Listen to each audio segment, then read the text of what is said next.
The following is a special presentation of Tony Curry Radio. Keep your mission on your mind and your mind on your mission. This is Mission Minded with Michael Coleman. Welcome back to another Mission Minded. Keep your mind, your mission on your mind. He is Michael Coleman. He is the CEO of the Heart of Alabama Food Bank down there in beautiful Montgomery, Alabama. They cover 35 counties in the great state of Alabama. And if you have not checked out our wonderful interview we did with the CEO of Feeding America, you can currently find it up. We actually was about 45 minutes long. We actually cut it up in about 3 or 4 different pieces. You can hear that on Bite by Bite and Mission Minded. It's fantastic.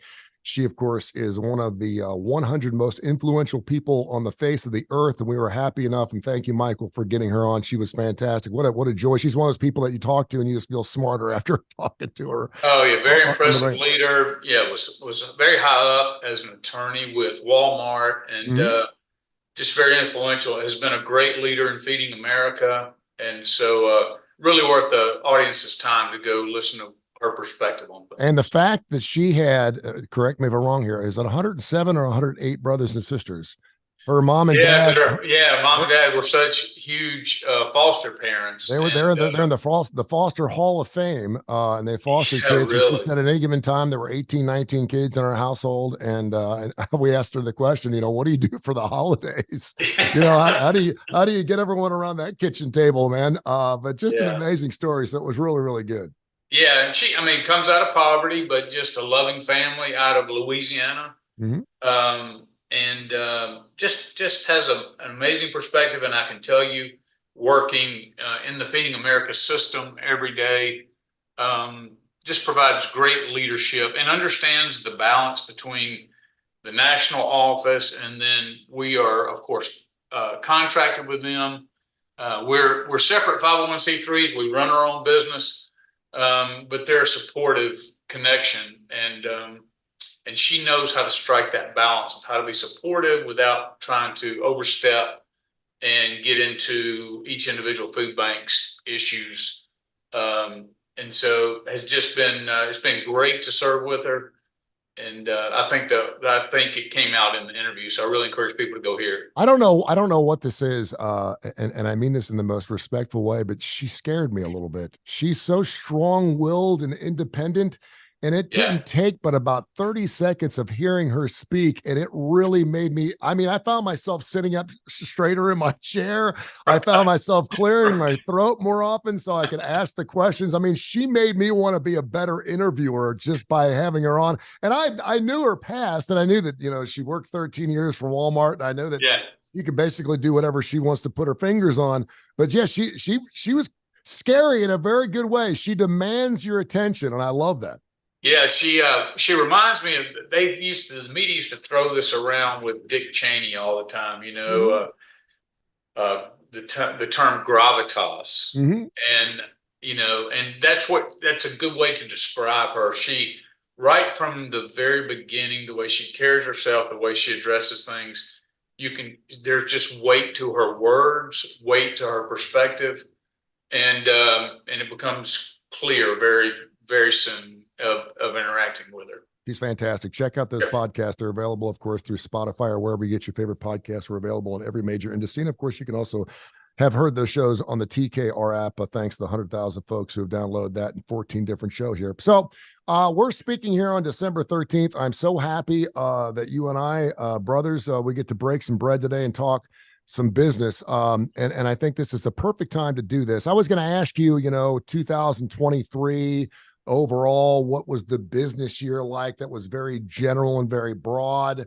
But you're really good at coming up with different angles and different seeds on things like that. But you came up with a great idea, and I think it's super because around this time of the year, and we know that there is a record number of people who have now started their own businesses. I think there's no doubt that there's not a coincidence at all. The fact that we just went through COVID and a lot of people are starting their own businesses from home. They're like, you know what? I'm tired of working for the man. I don't want to work from this office anymore. I want to work from home. I want to be home with my pets and my kids, this, that, and the other.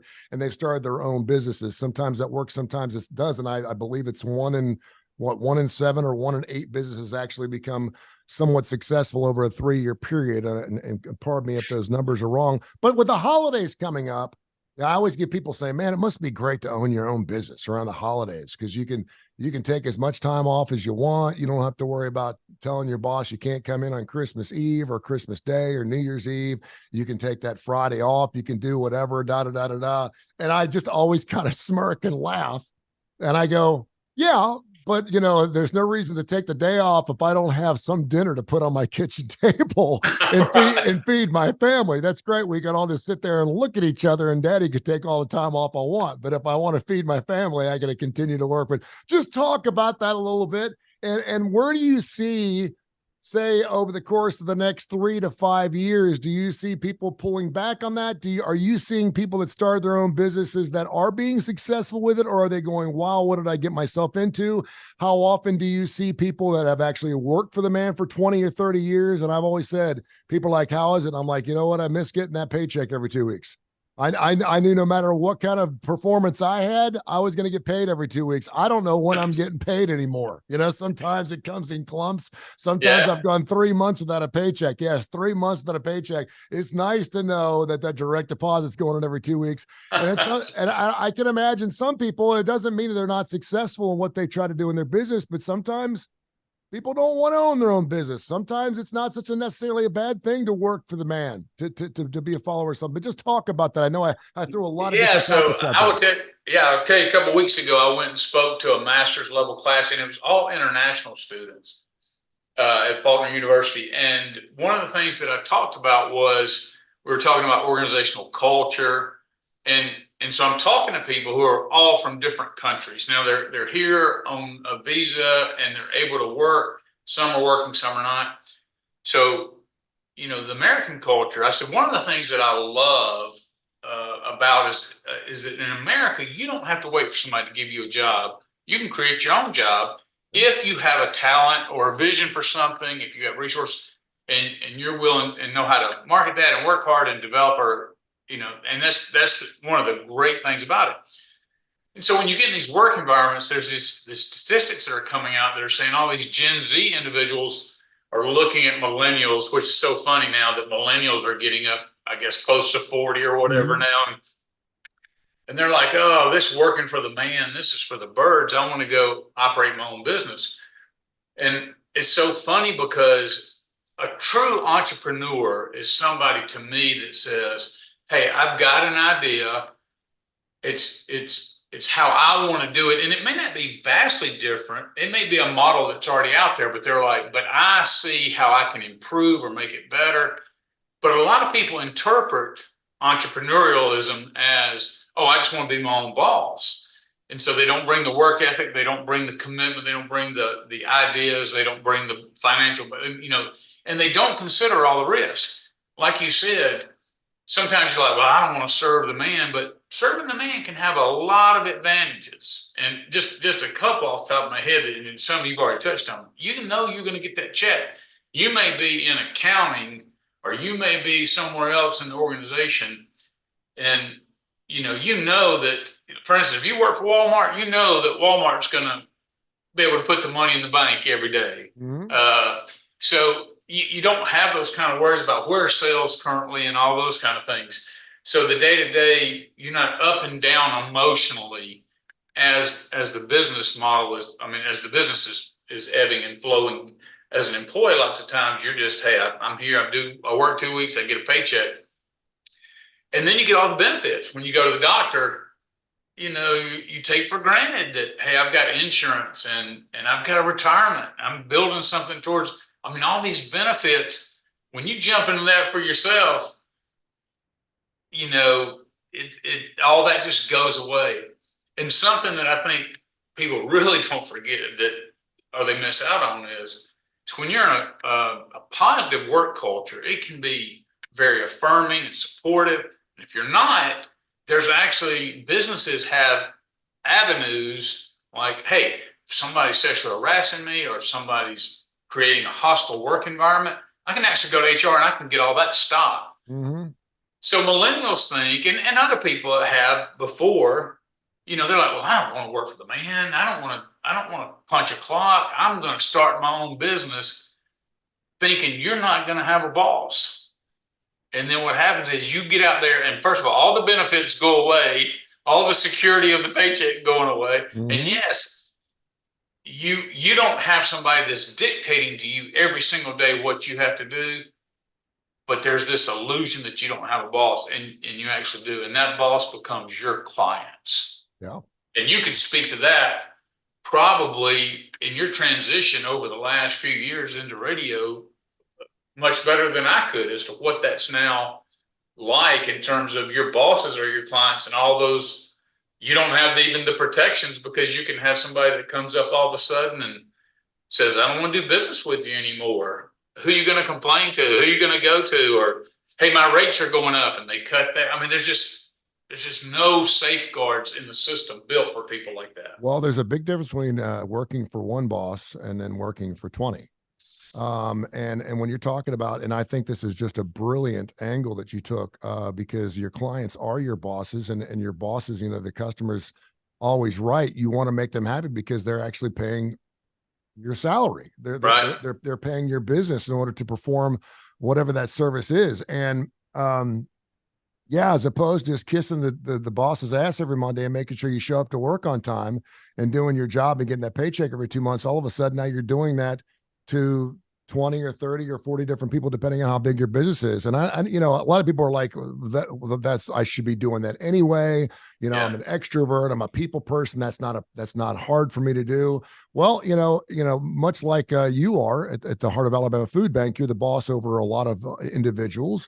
You're dealing not only with the business aspect of it, but you're dealing with the personal aspect of it. You're dealing with people's personal problems. And every business that's spending money with your business, they have their own business issues that they're dealing with. Maybe they're cutting corners, or maybe they're laying people off, or maybe they're going through a divorce, or maybe they're going, and so, it's just, it's a really interesting dynamic. There's a large sense of control there, but be careful what you wish for.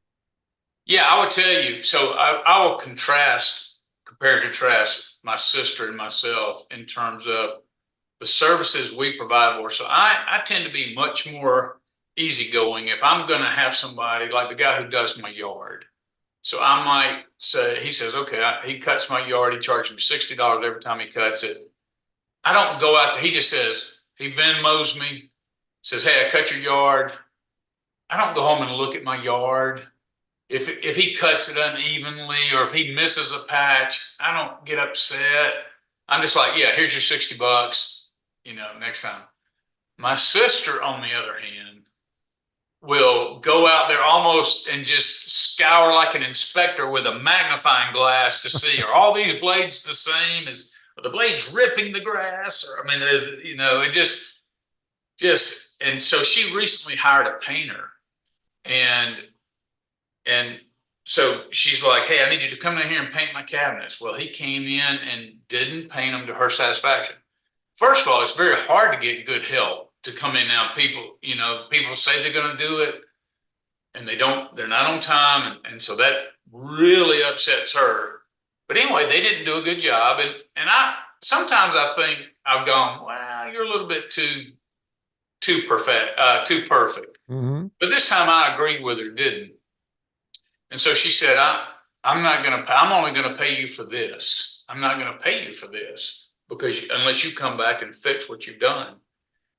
And so here's a guy, for better or for worse, who planned on making, let's say, $2,000 for painted cabinets and thinks he put in the time. And now all of a sudden, and is planning his life based on getting $2,000. Mm-hmm. And now she's saying, well, I'm not satisfied, and you either have to come back and spend another day here, or I'm going to only pay you $1,400. And it's like, well, wait a minute, that's not fair. Okay, well, who are you going to go to? Yeah. Mm. There's no protections. There's no business. You have to then say, well, that client now is your boss, and you have to say, well, I'm likely not going to take them to court over it. It's not worth the time and effort and expense. And so you could say, well, I'm just going to take the $1,400 or whatever. But then the client spreads the word out through reviews and everything else. And so it's not just this one job that went bad. She starts killing your business opportunities moving forward. Mm-hmm. It's just things when people step into this world, they look at it like coming back. I still see articles from Amazon and all these big companies, and now CEOs are taking harder lines like, you'll be in the office by this date or you're fired. Yeah. And it just, the world you and I came from, it's just so amazing to see people act like that. That's such an injustice to have to come into the office and who is he or who is she? She's not going to tell me what to do. I'm going to do my own thing over here. And that's great if you've got the talent, the resources, the drive. But that's why businesses are not successful. When they talk about why entrepreneurs, because they don't do the hard work of creating a business plan. They get mad at their boss and they quit. Yeah. And they're like, well, I can do landscaping or I can do this. And it's true, you could, but you just jump into it without planning, without preparation, without commitment, without understanding how to run a business successfully, all those other kind of things. And then you're like, oh, look what I walked away from. Let me throw another idea out there for small businesses. And again, we're not poo-poo on people that want to start their own small businesses. You have a great idea and you have the financial wherewithal, and sometimes you can get, we talked about this on last week's show, I believe the week before, about, are you better off going out and finding yourself $1 million investor and starting it from the ground up, or are you better organically, greenwise, starting small so you don't have to give percentages of your business to investors a lot of different ways. But imagine having a relationship, like in my business, I'm a relationship person, right? And so I took a lot of the things that I learned in radio in the past, and I try to focus on some of those things and what didn't work in the past. And so I remember we used to go 90 days before people would pay their bills, and they pay their bills after 90 days and we get paid, and we would continue to run commercials for them. Even though they were 90 days in arrears, we would run their commercials for them, knowing that we're getting money on the books. That's money that we could plan on having on the books. And then, we create these relationships, and all of a sudden I remember we started asking out for cash up front. And I was like, gee, that's kind of strange. It was because we were getting stiffed, and we were getting stiffed by clients that we've been doing business with for 5, 6, 7, 8 years. Yeah. They paid their bills every single month, and all of a sudden they get $1,000 and they get $2,000 and they get $5,000 and they get $15,000 in. They're like, hey, buddy, you're 3 months behind. I know we're just a little behind right now. We've always been good in the past. We'll take care of it. And all of a sudden they stop answering their phones. Imagine being that business owner that you're planning on, you're looking at, every month you look at your receipts and you look at what you're planning on coming in, and you hope you can collect on those things. And all of a sudden, you're a big fish. And I had it happen to me. A $15,000 buy all of a sudden says, listen, I'm not paying. And that's after you've already performed the service. Just talk about a bummer, because that money's earmarked. Yeah, I'll tell you, we see this exact same thing in the food bank. So we have agencies who come to us and we say, look, you can pay on the spot, or we can net 30, which I'm sure the audience knows means, hey, we'll send you an invoice. You have 30 days to pay it. Well, 60 days goes by, 90 days. And when I got here, we had some people that were 180 days. And so we had to create a line. We said, if you get to 90 days, we're going to suspend you from being able to shop, which is basically what you're talking about. It's the same. Eventually there has to be consequences. You can do that inside of a business because you're still going to get paid. The problem is, if you have your own business, lots of times you're counting on the revenue coming in to then equip you to be able to go into the next month. Sure. And so when somebody goes 90 days in arrears to you, it's not just a matter of, you don't have the flexibility, especially when you're a fledgling business. You do not have the flexibility to extend somebody 90 days. And so then you're like, hey, no, I it's been 2 weeks. I got to have that money. And then they're like, well, where's all this pressure coming from? Well, the pressure's coming from, well, not only do I have to put food on my table, but I'm trying to grow my business, and I can't do it without the revenue coming in. And so what they don't anticipate is all the stress and what the stress does to you. So it's hard and it's stressful enough, even if you have a good business plan, even if you have good support, it's stressful just going through all the things as a boss, things that you like lots of times have never had to think about, like running a payroll and making sure that all things work in client management and all that. So even when those things are working well, then you get the normal things of business that in when they worked for the man they didn't see that. They were transparent to them because that was somebody else's headache in the department. Now they're having to take that on and just think about money's not there. It's not because your business may not be successful. It's just people aren't paying on time. And now you start getting behind on your own personal bills. Now you start getting pressure from that side. Now you got to make payroll. People are depending on you. You got that pressure on you. And then I'm telling you, and some people are like, nope, forget it. And that's why you see 107, but only 107 go on to become successful. Yeah. Because it takes fortitude. It takes commitment to navigate through those rough waters early on. And almost every business has those rough waters that you have to navigate. And truth matters, most people don't have the stomach for it. And you talk about the stomach sometimes, and I'm just saying, we're in relationship businesses, and obviously there is a respect value there. Hey, listen, I realize times are tough, and if you explain to me and keep in touch with me and let me know where you are financially and let me know when you're going to pay me, I'm okay with that as long as you keep in touch with me.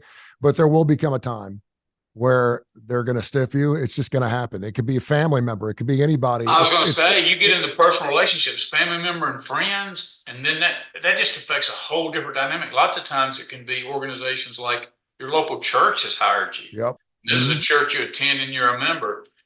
I did want to throw in, though, something I read that was really interesting, because Elon Musk, I know that he's taking a lot of heat about Twitter and just telling people they can go F themselves if they don't want to. Oh, Twitter. I mean, huge big Wouldn't balls. it be great to be Elon Musk just one day in your life to be able to have the finances to say, you know what, you can go F yourself if you don't want to. That's right. You don't want to advertise on Twitter. Because I know the small man that's living in his mom and dad's basement and he's 47 years old is going, yeah, that's the kind of guy I want to be. Well, good luck to you.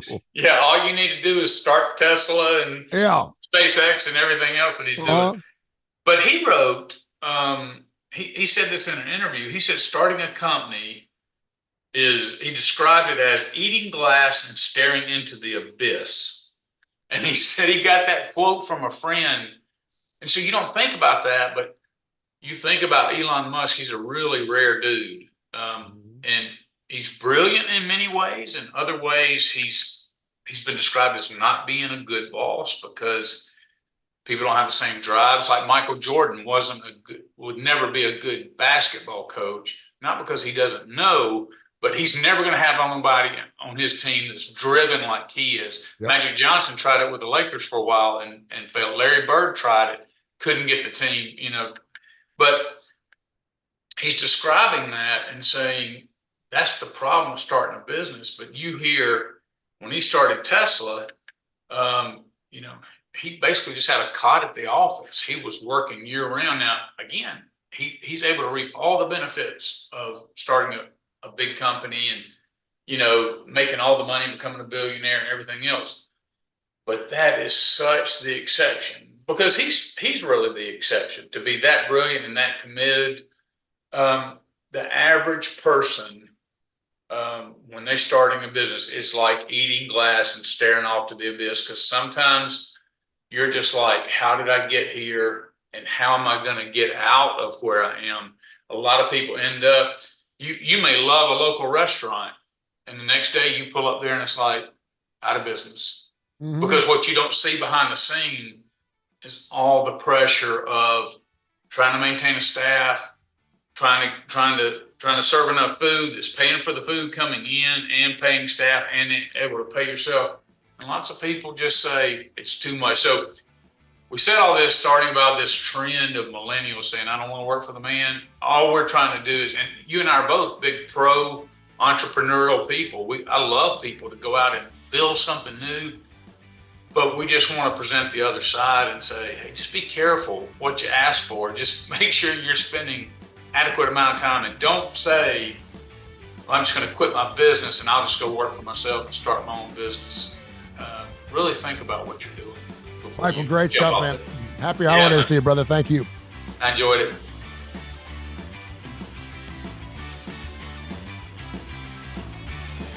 This has been a special presentation of Tony Curry Radio.